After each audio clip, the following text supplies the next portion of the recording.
Hello, my name's Steve Small, and I'll be reading my book, The Duck Who Didn't Like Water, for the Barnes & Noble Storytime. I hope you enjoy it.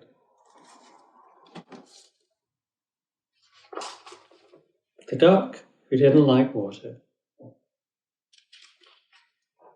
There was once a duck who didn't like water. Duck didn't like swimming in it, or paddling in it, and Duck didn't like it when it rained. Not even if it rained just a little bit. On rainy days, Duck liked nothing more than curling up with a good book and a hot drink. "I don't need to go outside," Duck said. "I've got everything I need right here." And mostly, that was true. One very windy and rainy night, Duck was woken up by a loud noise and discovered a hole in the roof. "Well, I can't fix that tonight," Duck thought. So Duck popped outside for a bucket and found an unexpected guest who was lost. Very lost. "Why don't you rest here for the night where it's warm and dry?" asked Duck.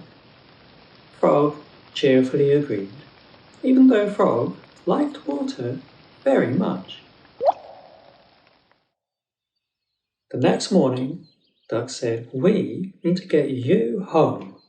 But first, we need to find out where home actually is." "Okay," said Frog. So off they went.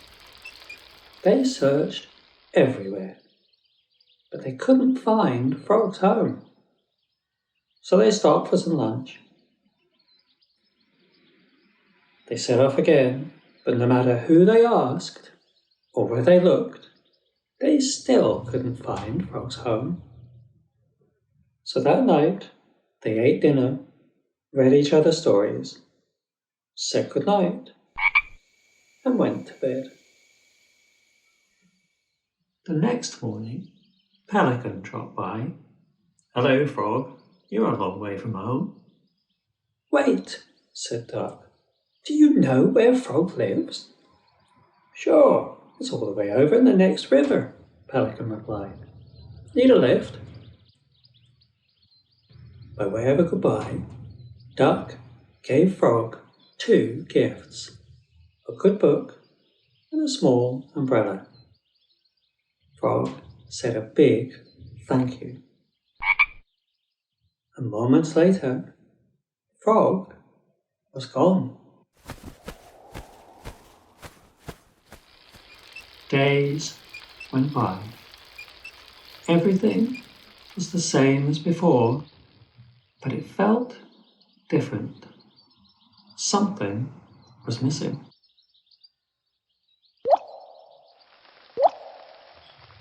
So Duck set off.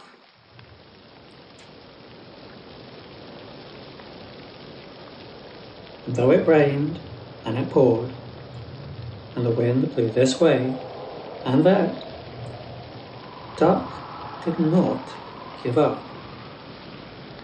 Until quite suddenly, Duck found Frog. "Home just doesn't feel like home if you're not there," Duck said. And Frog agreed.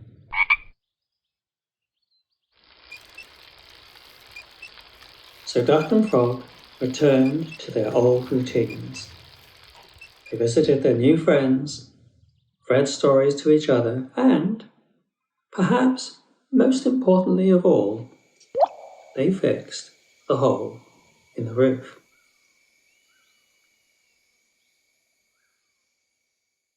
Thank you for joining me for the Barnes & Noble Storytime of The Duck Who Didn't Like Water by me, Steve Small.